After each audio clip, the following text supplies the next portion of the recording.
ब्रज रसिया रसिक बिहारी की कहो माखन चोर मुरारी जी कहो माखन चोर मुरारी घनश्याम घड़ी घड़ी बोल घनश्याम घड़ी बोल जय जय राधा रमण हरे बोल जय जय राधा रमण हरे बोल जय जय राधा रमण हरे बोल जय जय राधा रमण हरे बोल जय जय राधा रमण हरे बोल जय जय राधा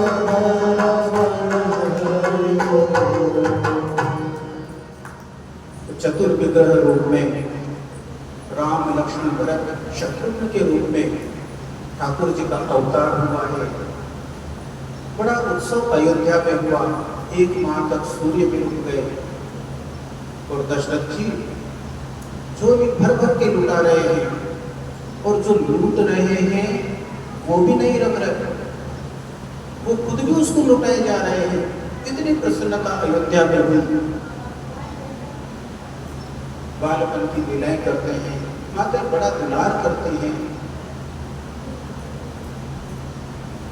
और बालपन से ही उनकी शिक्षा प्रारंभ हो जाती है। प्रातः काल उठी के रघुनाथा मात पिता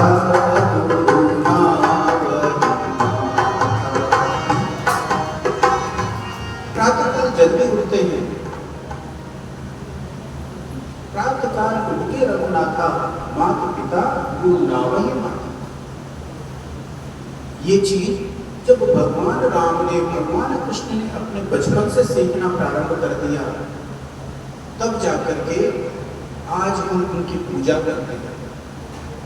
यदि भगवान 10 बजे उठते हैं, जैसे आज के बच्चे उठते हैं, रात को 3 बजे तक 2 बजे तक मोबाइल देखते, उस समय भी होता होगा कुछ आना, तो क्या आज हम उनकी पूजा करते?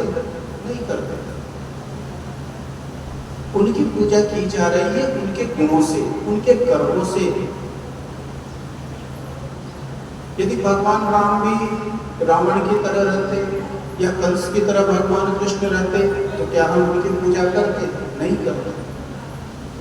उन्होंने हमें ज्ञान दिया, मार्ग दिखाया, पर भगवान कृष्ण ने तो ये कहा है कि जो मैंने किया वो करने का प्रयास करो, पर जो मैंने कहा उसको अवश्य करो। जहां भी जब 2 बातें होने लग जाए ना कि भगवान ने किया जो करे या भगवान ने कहा जो करे, तो कृष्ण क्या कहते हैं कि मैंने जो कहा वो करो, जो मैंने किया वो तुम्हारे बस में नहीं है। भगवान राम ने धर्म की स्थापना की, इसीलिए राम धर्म विग्रह ऐसा कहा जाता है। पर भगवान कृष्ण ने उसी धर्म की रक्षा की, पुनर्स्थापना उस धर्म की, इसीलिए कृष्ण को धर्म रक्षक कहा जाता है। तो भगवान राम बचपन से ही इस प्रकार की शिक्षा ग्रहण करते हैं। हमें भी अपने परिवार में ये शिक्षा बचपन से ही देने की आवश्यकता है। बच्चों को सुबह जल्दी उठाएं। अच्छा, अपने घर की दिनचर्या क्या रहती है? कैसे दिन प्रारंभ होता है? भगवान का तो हमने देख लिया, अपना दिन कैसे प्रारंभ होता है? सुबह सुबह उठते हैं, तो उठते ही सबसे पहले क्या करते हैं बताएं? आप तो बोले कुछ, क्या करते हैं सबसे पहले? चाय बिस्तर पे आती है, उसके बाद दिनचर्या शुरू होती है। नींद खुली नहीं, आंखें खुली नहीं, चाय आ जाए तो फिर आगे का कार्य शुरू करें तो नहीं। सबसे पहले उठते हैं तो कुछ नहीं करना, अपने बिस्तर पे बैठे बैठे ही अपने कर दर्शन करना। कराग्रे वसते लक्ष्मी, कर मध्ये सरस्वती, कर मूले तु गोविंद, प्रभाते हमने अपने हाथों में ही भगवान के दर्शन कर लिए, तो पूरे पूजा, दिन में पूजा हो कि नहीं हो, हम कुछ करें कि नहीं करें, लेकिन वहीं पे हमारी पूजा शुरू हो गई, हम ठाकुर जी को समर्पित हो गए। उसके बाद ये धरती हमारी माता है, धरती पर हम पैर रखते हैं, इस धरती माता से क्षमा प्रार्थना करें, धरती से प्रणाम करें। समुद्र वसने देवी पर्वत स्तन मंडले, इस प्रकार से धरती माँ से प्रणाम करें। मंत्र नहीं आते कोई बात नहीं है, लेकिन प्रक्रिया तो हम कर ही सकते हैं ना, और धीरे धीरे मंत्र भी आ जाते हैं, कोई बहुत कठिन मंत्र नहीं है। उसके बाद फिर अपने इष्ट देव का दर्शन करें कि उन्होंने आज तक हमें अपनी श्वास प्रदान की है, इष्ट देव का दर्शन करें, कृपा बनी रहे। फिर माता पिता को प्रणाम करें, प्रतिदिन नहीं कर सकते कोई बात नहीं, पर विशेष अवसर हो, जन्मदिन है, विवाह की वर्षगांठ आदि, उस समय तो जरूर करना चाहिए, या पर्व के अवसर है उस समय जरूर प्रणाम करना चाहिए, और वैसे तो प्रतिदिन ही करना चाहिए। और फिर अपने दिनचर्या प्रारंभ करें। दिनचर्या प्रारंभ करें तो ऐसा प्रयास करें कि सुबह की चाय तो बिल्कुल ही बंद कर दें, यदि स्वस्थ रहना है। सुबह केवल जल का पान करें, 2 गिलास 3 गिलास जितना पी सकते वो जल पिए, और फिर नित्य क्रियाओं से निवृत्त करें। सबसे खतरनाक है सुबह भूखे पेट जो चाय पी जाती है, सबसे खतरनाक। चाय पी लिए, दिन में जब कुछ खा लिया पी लिया, उस समय चाय पी ले चलता है, पर सुबह की चाय तो बिल्कुल ही बंद कर दें। फिर अपने परिवार को अच्छा बनाना है, तो ऐसा नहीं है कि कोई बाहर से आकर के बनाएगा।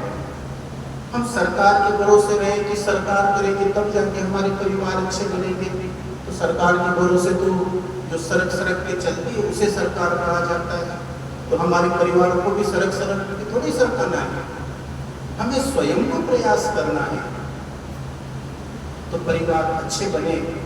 इसके लिए कम से कम एक समय का भोजन पूरे परिवार को साथ बैठ के करना चाहिए। प्रतिदिन नहीं कर सकते, ये व्यापार आदि है, तो कम से कम सप्ताह में एक दिन तो कितना ही कार्य हमको हो, लेकिन फिर भी वो एक दिन का भोजन जो हमें परिवार के साथ बैठ करके अवश्य करना है, ये तो संकल्प ही कर लें। ये 3-4 सूत्र हैं, इन 3-4 सूत्रों को भी यदि हम अपने जीवन में उतार लेते हैं, अपने परिवार में उतार लेते हैं, तो निश्चित रूप से आपको परिवर्तन दिखाई देगा, 100% दिखाई देगा। थोड़ा सा प्रयास तो करके देखिए। 1 महीने यदि आपने ये 3-4 बातें भी जीवन में अपना ली, आपको बड़ा परिवर्तन दिखेगा अपने परिवार में। फिर शाम के समय की जो आरती करते हैं और कैसे करते हैं, संध्या का समय हो गया, एक व्यक्ति जाएगा, दीपक किया और ठाकुर जी के पट बंद कर दिया, ज़्यादा से ज़्यादा आरती बोल लेता है वो, और ज़्यादातर ये कार्य माताएं करती है, माताएं ज़्यादा करती है। तो उस समय में ये प्रयास करें, 5 मिनट का समय लगता है आरती करने में, 5 मिनट से बड़ी कोई आरती कोई स्तुति वगैरह नहीं करते हैं संध्या के समय। तो संध्या के समय जो शिव गुणों का समय है, उस समय ठाकुर जी की आरती में हम सब परिवार एकत्रित हैं, पूरे परिवार के लोग वहाँ पर आए तो आरती करें, कितना अद्भुत सुंदर वो दृश्य होगा। विचार करें और प्रयास तो करें, बहुत अच्छा लगेगा। बच्चे भी सीखेंगे कि हाँ, हमारे घर में ऐसी ऐसी परंपरा है, हमें इस प्रकार से जीवन में रहना है, यही से तो सीखेंगे बच्चे। अब हम ही ऐसा नहीं करेंगे तो फिर बच्चे कहाँ से सीखेंगे, कौन सिखाएगा उन्हें। और प्रतिदिन रात्रि को कुछ ना कुछ अच्छा पढ़ करके सोना। क्या क्या बातें बताई? सुबह प्रातः स्मरण करना, मंगल जागरण किसको कहेंगे, क्या कहेंगे, बोलिए सब, मंगल जागरण। हमारा जागरण मंगल हो। फिर मंगल भोजन, एक साथ हम परिवार के बैठ के भोजन करें, ठाकुर जी को भोग लगाएं। ब्रह्मार्पणम ब्रह्माहवि ब्रह्माणु ब्रह्मणाहुतम ब्रह्मैव तेन मंत्र नहीं आता कोई बात नहीं, हम इतना तो कह सकते हैं, हे प्रभु आपने आज हमें ये भोजन दिया है, इसके लिए बहुत बहुत धन्यवाद। इतना धन्यवाद तो हम कर सकते हैं। ठाकुर जी को भोग लगाए, फिर सब परिवार भोजन करें। यह हुआ मंगल भोजन। क्या हुआ? मंगल भोजन। ये जीवन में अपनाने के सूत्र है। कथाएं तो हमें सिखाने का आधार है। कथा के अंदर जो कथाएं आ रही है, जो कथानक आ रहे हैं, जितनी मेरी वय है उससे अधिक कथाएं आप लोगों ने सुन रखी हैं, और हर कथा में कुछ ना कुछ सीखने को मिला होगा। आगे भी आप और कथाएं सुनेंगे तो उनमें भी कुछ ना कुछ सीखने को मिलेगा।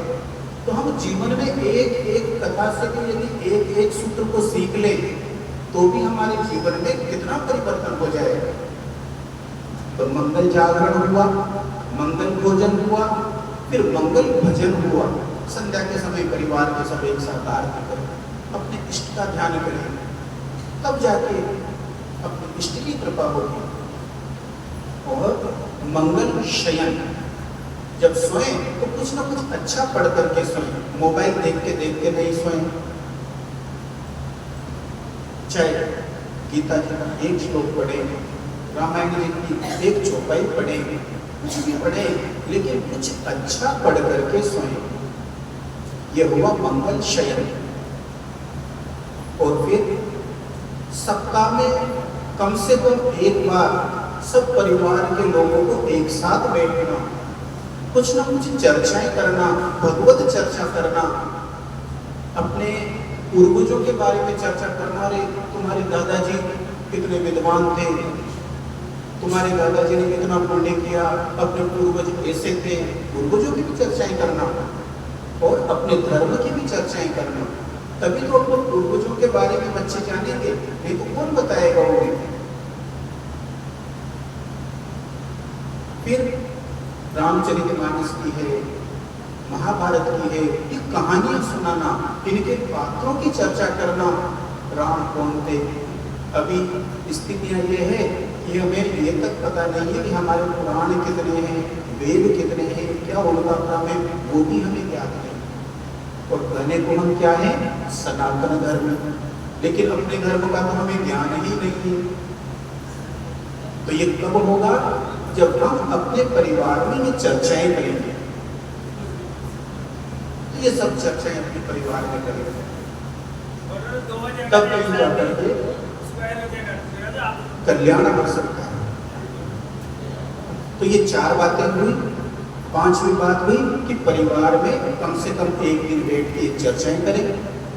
फिर केवल अपने परिवार को अच्छा नहीं बनाना, अपने आसपास के लोग हैं, माताएं ज्यादा खुली मिली रहती हैं, बाहर भी बैठते हैं, एक दूसरे के घर भी जाते हैं, बातें भी करते हैं, तो वहां पर भी ऐसे धर्म चर्चाएं करना। सामान्य रूप से, क्षमा चाहता हूँ माताओं से, लेकिन सामान्य रूप से स्वभावतः प्रकृति ने ऐसा बनाया है, किसी में कोई त्रुटि नहीं है। कुछ चीजें होती है जो प्राकृतिक ही होती है। तो हमारा स्वभाव क्या होता है कि 4 माताएं एक जगह बैठी है, बातें चल रही तो ठीक है। अब उनमें से एक माता कहीं चली गई तो वो 3 क्या करेगी? वो जो गई ना, उसकी बुराई, वो तो ऐसी है, वो ऐसी है, ये शुरू हो जाता है। फिर वो आ गई और दूसरी चली गई, फिर वो तीनों मिलकर के उसकी शुरू हो जाती है। स्वभाव होता है ऐसा। हमें ये स्वभाव बदलना, हमें पीछे से अच्छा ही देखना, जो वहां पर उपस्थित नहीं है उसकी बड़ाई करना, तो फिर हमारी अपनी भी स्वतः बड़ाई होने लग जाएगी। ऐसा हम स्वभाव बनाए। सप्ताह में, 15 दिन में, महीने में, कहीं भी एक जगह पर एकत्र हों, परिवार के साथ आए, भजन आदि करें, कोई कथा आदि का स्वयं ही आयोजन कर लें, कोई प्रश्नोत्तरी है, इस तरह का आयोजन करें, बच्चे भी उसमें रहें, तब जाकर के परिवार अच्छे बनेंगे। तब जाकर के समाज अच्छा बनेगा और तब जाकर के हम कहेंगे कि ये भारत विश्व गुरु बनने के योग्य है।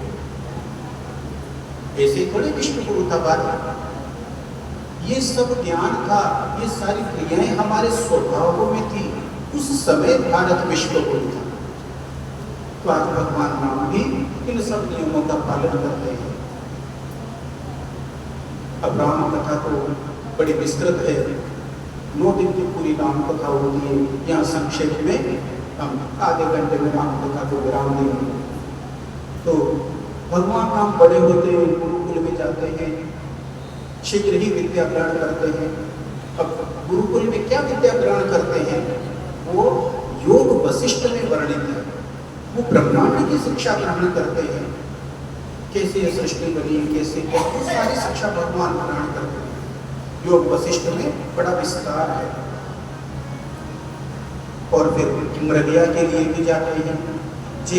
जे मृग राम बाण के मारे ते तनु तजी सुरलोक सिधा।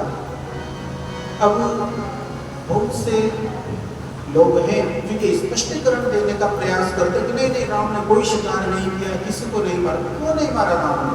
क्षत्रिय थे, शिकार किया है, राम ने किया है। जो शास्त्रों में लिखा है उसको मानने में क्या है? जिसको नहीं मानना वो नहीं माने, मानना है तो माने। पर भगवान राम ने शिकार किए ही। यदि शिकार नहीं करते तो फिर वो हिरण के पीछे क्या नहीं दौड़े गए? मारीच को मारा ना, तो क्यों मारा उसको? वो तो हिरण के पीछे तो गए थे। सामान्य यदि एक सामान्य व्यक्ति के रूप में भी हम देखें, एक हिरण का शिकार किया था उन्होंने, तो शिकार जरूर किया था उन्होंने, इसमें कोई लाग लपेट वाली बात नहीं है। तो इस प्रकार से भगवान अपनी दिनचर्या प्रारंभ करते हैं। गुरुकुल से पढ़ के आते हैं, कुछ दिन होते हैं और तभी विश्वामित्र जी आते हैं।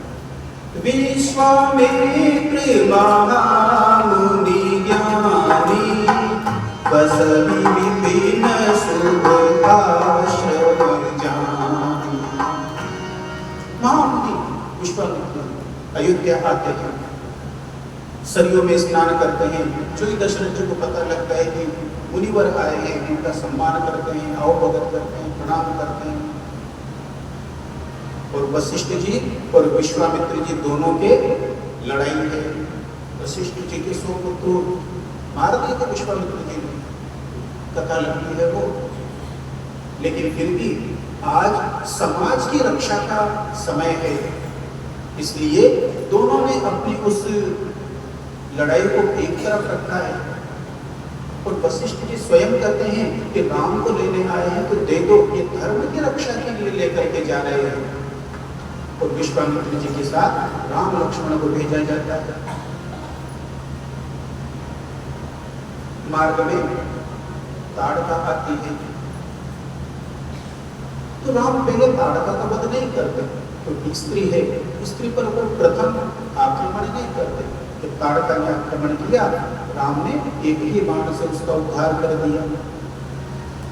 और फिर विश्वामित्र जी अनेक शक्तियां, अनेक शस्त्र अस्त्र भगवान राम लक्ष्मण को देते हैं, क्योंकि उन्हें ही निशाचरों का अंत करना था। सब विद्या उनको देते हैं, पर अपने यज्ञ के लिए लेके जाते हैं। यज्ञ प्रारंभ होता है, मारीच और सुबाहु आते हैं, यज्ञ का विध्वंस करते हैं। भगवान राम फर वाला और बिना फर वाला बाण मारते हैं। सुबाहु वहीं मारा जाता है, मारीच 100 योजन दूर जाकर के गिरता है, क्योंकि उससे अभी आगे का काम भी लेना है। इस प्रकार से यज्ञ संपन्न होता है और उसी समय जनकपुरी से निमंत्रण मिलता है। जनकपुरी के लिए प्रस्थान करते हैं। मार्ग में गौतम आश्रम है, वहां पर उपलवत अहल्या है। यहाँ पे हमने जो दृश्य देखे हैं टीवी पे, इन पे, उनमें क्या दिखाया गया है कि एक चट्टान पड़ी हुई है पत्थर की, उस चट्टान पे जाके भगवान पैर रख देते हैं। मर्यादा पुरुषोत्तम है, विचारणीय बात है, क्या किसी स्त्री के ऊपर वो पैर रख सकते हैं? नहीं रख सकते। यहाँ उपलदेय से तात्पर्य है कि जब महर्षि गौतम और अहल्या के साथ में छल हुआ, इंद्र और चंद्रमा ने छल किया, उस समय वो इतनी स्तब्ध रह गई कि शिलावत हो गई, पत्थर के समान हो गई, निष्ठुर हो गई, अचल हो गई। इसलिए उपलदेय की उपमा दी गई है। अभी भी कोई अपन किसी से कुछ बात करते हैं और वो सुनता नहीं है, बैठा रहता है, बैठे बैठे सुनता रहता है, कोई जवाब नहीं देता, उत्तर नहीं देता, हम क्या कहते हैं? कहीं भाटा हो होगा, यही कहते हैं ना, भाटा हो होगा, ये बोलते। तो वही स्थिति वहां पर अहल्या के साथ थी। ऐसा नहीं है कि वो पत्थर बनकर के वहां पे पड़ी हुई थी।